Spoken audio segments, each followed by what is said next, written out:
Thank you for attending the 2021 virtual CACP conference. I'm Dan Thompson with Quartech with a quick introduction to our officer wellness story.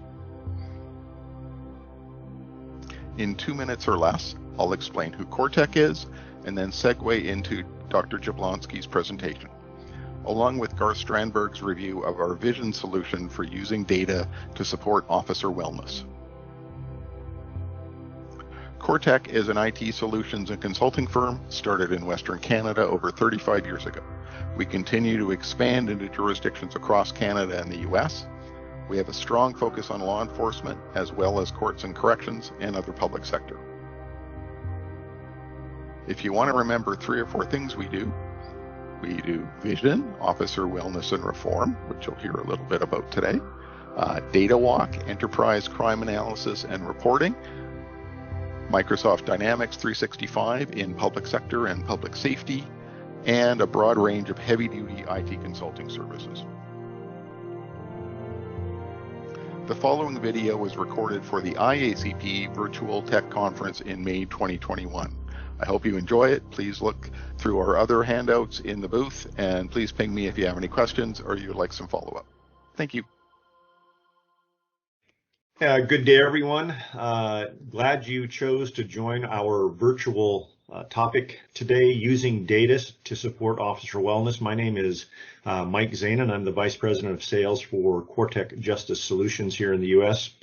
I'm joined today by our speakers, Dr. Kevin Jablonski, who is the Chief Police Psychologist retired from the Los Angeles Police Department, and Garth Strandberg, the Vice President of Solutions and Delivery for Quartech Justice Solutions.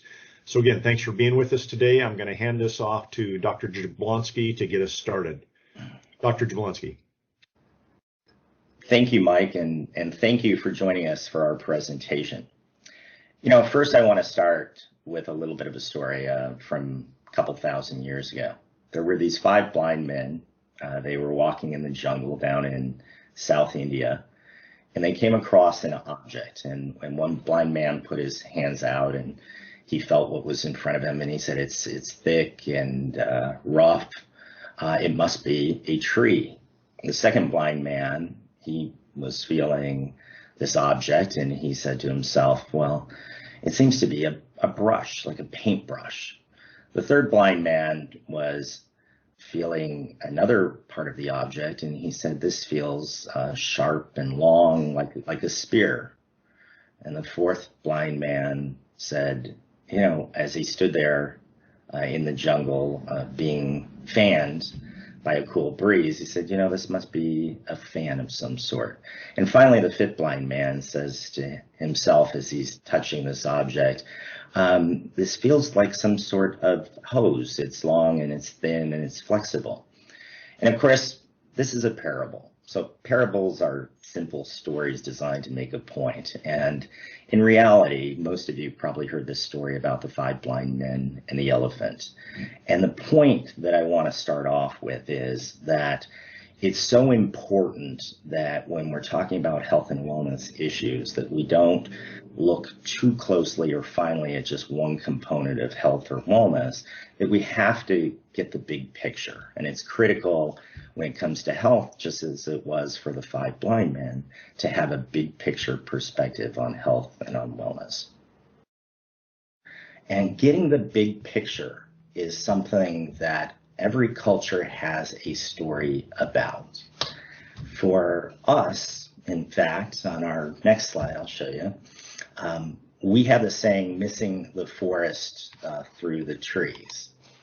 And what this refers to really is the same thing, which is the idea that sometimes we miss the big picture when we are too close to something.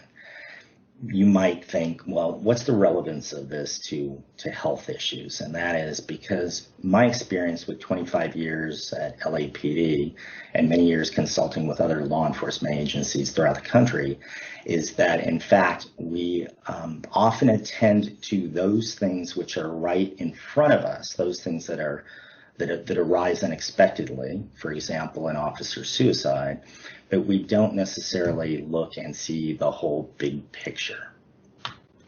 let me reflect on my 25 plus years of experience at the LAPD, not only with the division that I ran in the LAPD, but also the consultations I did with various law enforcement agencies throughout the country and internationally.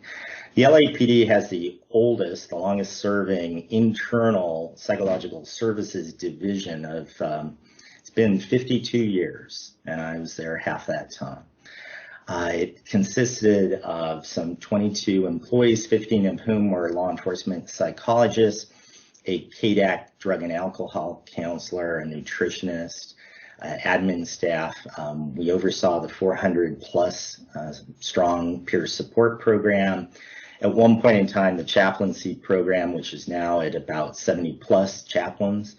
And the LAPD, like so many agencies, has an external EAP, an employee assistance program. Our division was responsible for providing various psychological and wellness interventions and care to department employees, sworn in civilian, and to their family members. Part of that included counseling, psychological evaluation, developing different trainings on a whole host of different subjects and rolling those out, and also program development, including wellness programs. People came to our work group primarily through self-referral, meaning that somebody picked up the phone, they called, they said, look, I'd like to come in and talk to somebody about some concern that I'm having. That accounted for somewhere around 50% of the referrals. And then we also had mandated referrals, so that if officers were involved in OIS, officer-involved shootings, those individuals were required to come in for debriefings. Certain other unusual incidents also facilitated that kind of referral. And the LAPD was very unique in that they had a directed in process by which if supervisors and commanding officers have concerns about an employee, they can consult with the psychologist and see whether or not directing that employee in for assistance might in fact be beneficial for the employee. This happens most frequently when you have an employee who may in fact be expressing, say, depressive symptomatology, suicidality, excessive drinking. Those were probably the most common reasons why people got directed in. And this is not without some controversy. There are other agencies who don't see the value in that, or don't in fact think that the costs, that the benefit outweighs the cost. I will tell you that I believe that the clinical staff there at BSS today and in the past has done a phenomenal job of saving so many officers' lives, and this being the avenue by which they come to receive assistance. As most folks can imagine, law enforcement, first responders, police officers, the public as a whole is a bit fearful, sometimes because of the stigma still associated with mental health assistance of getting help. In regards to other things we did, primarily under my watch, we did a fair amount of research. We did statistical analysis. We took that data, we presented it visually in complex of data visualizations or VIZs, and did a lot of data analytics. And why that's particularly important and how that's relevant today is that this talk today, I'm going to highlight really the psychological aspects and the benefit and need, I think, for agencies to actually focus greater attention on wellness. My colleague Garth will be talking to you a little bit more about the technology behind that, but the reality is that when you're an agency that does not have 52 years experience and 15 psychologists, what do you do? And I'm going to suggest that what you do is you have and implement systems using technology whenever possible so that you can in fact track this as well and intervene as soon as possible. Let me speak to the importance of employee wellness. Now, most of this, I think, is just common knowledge.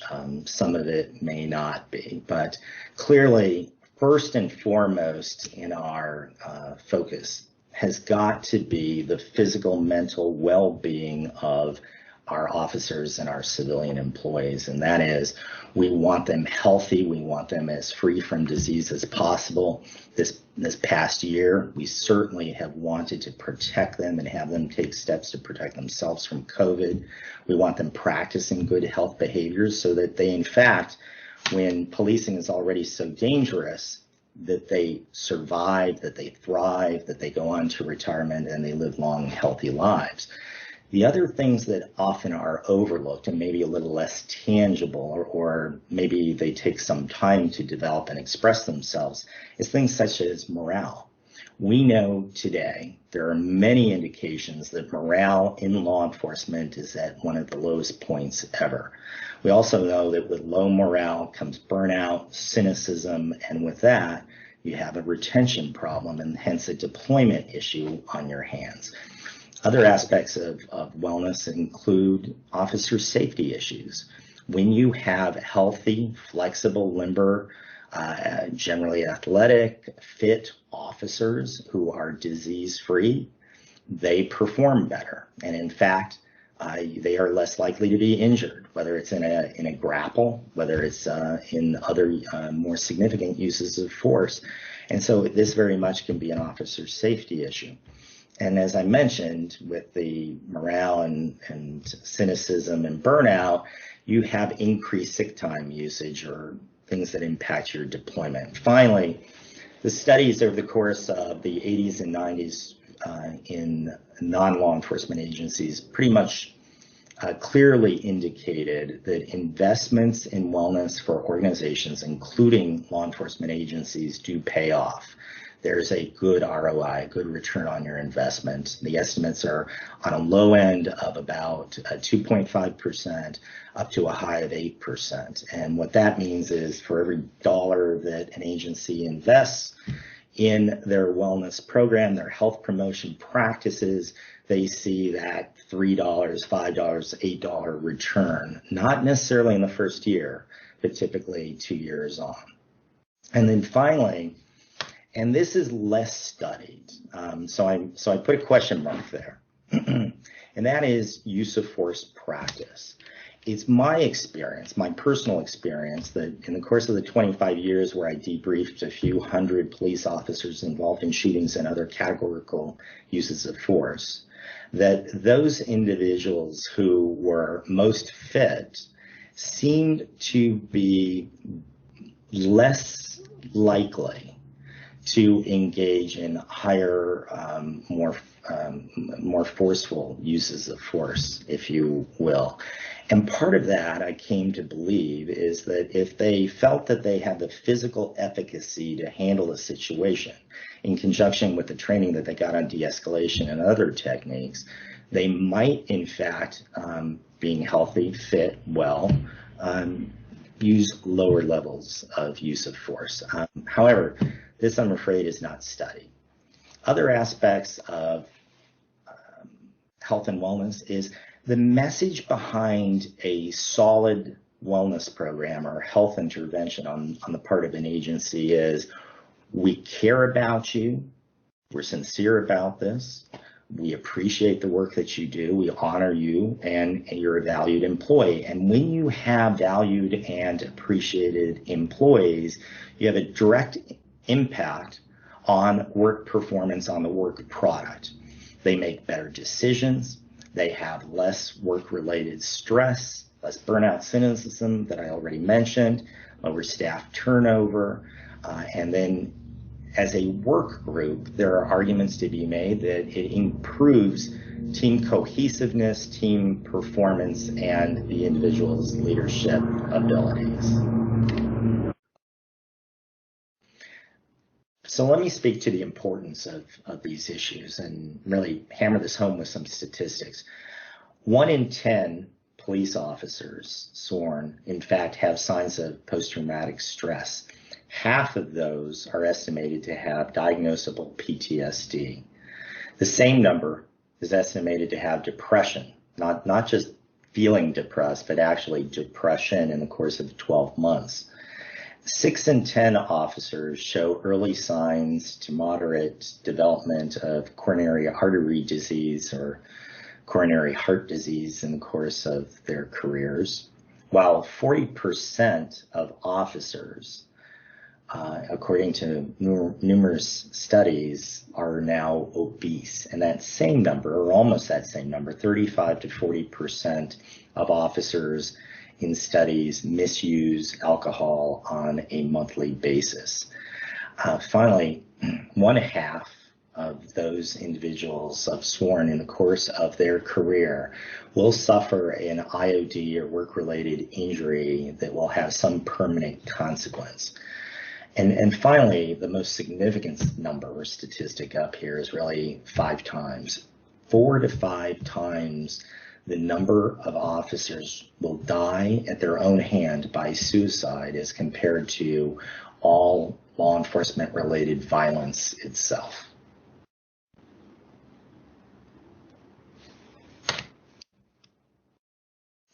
When we conceptualize health and wellness, there's many ways of doing so, different spheres, if you will.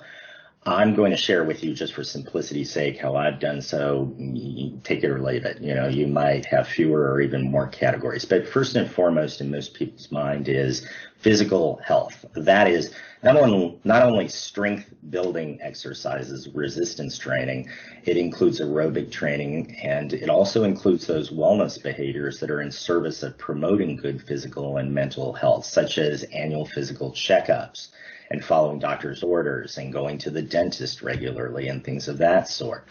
The second sphere that we consider is mental health and well-being, and this includes your emotional well-being and your stress and your resiliency. And nowadays we like to focus much more on resiliency and positive psychological aspects of well-being than just looking at depression and things of that sort.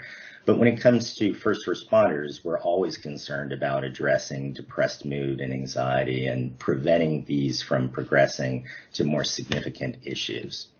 The third area that we consider is nutrition, which in many ways goes hand in hand with mental and physical health and well-being. And this is your diet and taking steps possible to ensure that you eat properly. The third or fourth area, I would say, would be social and family. Your intimate, meaningful relationships, having people in your life that you can confide in and share concerns and thoughts about things and be supported instrumentally. The next area I would consider is spiritual and religious, kind of existential. How do you fit into this world? What's the bigger picture?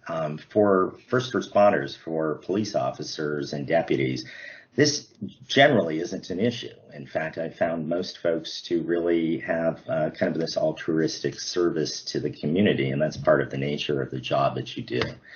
The next area would be your finances. Now, I'm a big supporter, proponent of credit unions. Most law enforcement agencies have access to that. Savings is critical, having that a minimum of 3 months of expenses in the bank, but ensuring that you have a plan, a financial plan in place, and that starts when you graduate from the academy, if not before. And then finally, I would say, of course, occupational health and well-being, and this is, how do you feel at work? Are you burnt out? Are you developing a sense of cynicism? On the other hand, do you feel supported, understood, respected? Are you heard? Those are all really critical components of occupational and, in this case, law enforcement health and well-being. So what do you do if you don't have 52 years experience and 15 law enforcement psychologists working for you? Well, the alternative is for an agency to implement a system, a program that in fact helps monitor employee wellness, gives feedback, confidential feedback to the employee. At the same time, from the 10,000-foot level, allows the agency to have a sense of what's going on and where the health and wellness needs are within the organization. Many years ago, I started a program called Connect the Dots at LAPD. It was met with a number of challenges, but conceptually, here's what the idea was, which is You have an officer who in fact has a sense of, how their life is going and how their health condition is, but those officers still need to have self-assessment material so that they know whether or not they're in fact at risk for a stress, depression, or physiological disease-related condition. But within the organization itself, you've also got your training coordinators, sick ID coordinators, or whatever your agency might refer to them as. You've got your immediate supervisors, your DENs, your commanding officer, people who have different perspectives on the same individual. And if all those folks could gather the information together, if there was a way, you'd have a better perspective as to what's really going on with an employee and be able to help them. The challenge is that can be very intrusive. So there are ways of implementing systems, however, that actually do this from, like I said, the 10,000 foot level. And the idea is that you develop and introduce a program, analytics, that protect the confidentiality of the employee, and there may be some legal aspects to that, such as in HIPAA from the federal perspective, but you allow them to complete self-assessments and gather that information, maybe do so over the course of time so that they see whether things are getting better or not. You make it very personalized and pragmatic. It's meaningful to the individual officer, and it is actionable.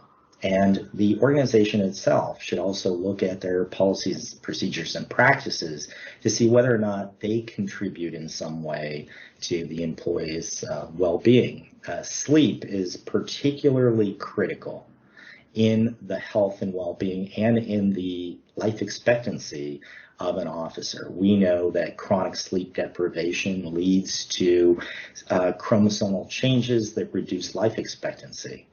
If an agency has a policy in place that addresses shift work or multiple shifts over the course of unusual occurrences or just in the normal schedule, that can help protect the officer from sleep deprivation. And then finally, the agency has to be responsive. And what I mean by this mostly is the agency has to work toward eliminating barriers whenever possible, access to care, ready access, quick, rapid, pragmatic, and actionable. And in that regards, there are solutions out there. And if there is a way that an agency that may be smaller than the LAPD or not have their resources, or NY or Chicago for that matter, can still implement a very useful intervention. So again, what do you do when you don't have those 15 psychologists in 52 years? One of the things that I implemented in the course of the last couple of years at LAPD is I started taking visual statistics and incorporating it with visual analytics and actually producing vizzes, as they're called, if you will, graphs and different interactive images that communicate to the employee what their health status is, and again, anonymized and at the 10,000 foot level to senior staff what sort of issues the work group was dealing with. So you need a good algorithm. You need a good computer system in place to take this data, accurate data, to ensure that it's anonymized and to actually make sense out of it. And there are good systems that are available. And it helps to, in fact, have someone like myself or somebody with mental health background expertise actually as part of that team. Make it well designed, culturally informed, and again, it has to be a pragmatic solution.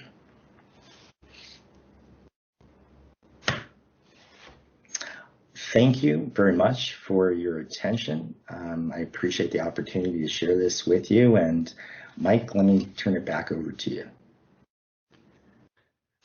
Dr. Jablonski, thank you very much.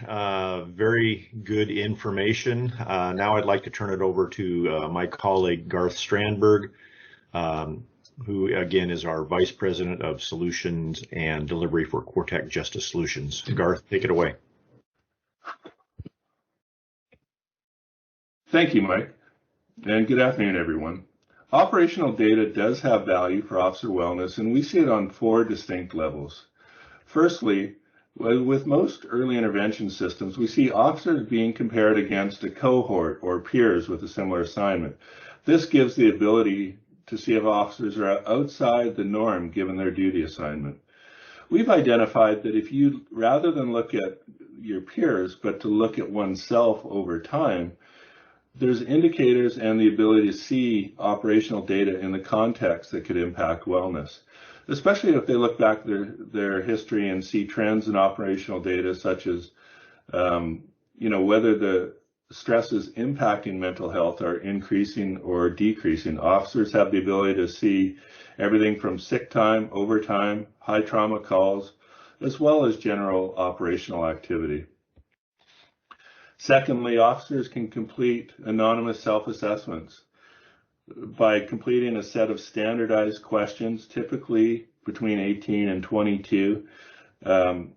It allows the officer to complete a self-assessment anonymously, answer the questions, and see the results of their self-assessment and the score that's provided with recommended next steps.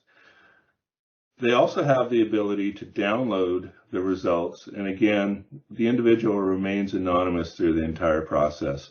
We do capture the responses to questions, and we roll that up in an aggregate level for the department, but we don't capture who completed the actual assessment. And then thirdly, just the idea of wellness thresholds. The ability for a supervisor or a peer support program to be notified when an officer has responded to a traumatic call or experienced a traumatic incident. The ability to send a reminder or a follow-up item based on typically CAT or RMS data, identifying details about the call so that someone can check in with an officer and complete a very quick assessment of really where they're at. And finally, the ability to tap into wellness resources, everything from training programs within the department, external clinicians, internal clinicians, whatever the department has defined as wellness resources, having that tailored on the final end of the self-assessment and the ability to look at thresholds and understand outcomes, they can tap into the services provided and access them from a wellness perspective. And fourthly, there's the ability to look at wellness data at the department level, essentially aggregating the squad metrics, rolling those up so that they're available to command staff, supervisors, whomever needs to see that data, but they've got the ability to configure the dashboard so that they can access the data on whatever time frame or duration that makes the most sense. They've also got the ability to tailor the questions. They could go with standard wellness questions, focusing in on things like PTSD, suicide risk, or other work issues, or they could tailor them to what's important for the department or to align to what's been rolled out as far as programs and trying to get a sense of the effectiveness. But by aggregating this data, pulling it up to this department level, it gives insights and value into seeing what's happening with officers while still not identifying them, and understand the overall general health of the department. So those 4 aspects of operational data really do contribute to the wellness approach, being able to access it, and with what Dr. Jablonski laid out about what to consider around wellness and wellness data, these two knit together very well and create a very interesting and valuable tool for a department when they're focused on officer wellness. Mike, back to you. Yeah, very good. Dr. Jablonski and Garth Strandberg, thank you so much for the information today. And for those of you who tuned into this presentation, thank you for joining. You may have questions from some of the information that was presented. If you do, please feel free to reach out to Dr. Jablonski or Garth at the information listed there on your screen. Again, thanks for joining us. We really, really appreciate it.